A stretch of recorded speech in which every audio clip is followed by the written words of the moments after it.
ঠিক আছে দিয়া, নহ'লে মই গৈ থাকোঁ আৰু তুমি নিজৰ ভালকৈ কেয়াৰ ল'বা।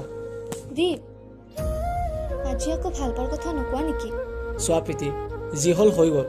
এতিয়া যদি তোমাৰ এইখন চেহেৰাৰ লগত মই থাকোঁ, সমাজে দেখোন মোক হাঁহিব। আৰে, তুমি আৰু কেতিয়াৰ পৰা সমাজৰ কথা চিন্তা কৰিব ধৰিলা? সমাজৰ কথা নাভাবিলেও মই মোৰ নিজৰ ইমেজটো বেয়া কৰিব নোৱাৰোঁ। আৰু তোমাক মই তেতিয়া ভাল পাইছিলোঁ যেতিয়া তোমাৰ চেহেৰাখন ঠিক আছিল।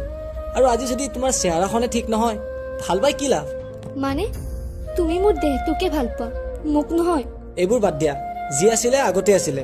এতিয়াতো তোমাৰ এইখন চেহেৰা আগত মই অকণমান সময় থাকিব নোৱাৰোঁ। দিয়া, বাই এণ্ড টেক কেয়াৰ। আকৌ এবাৰলে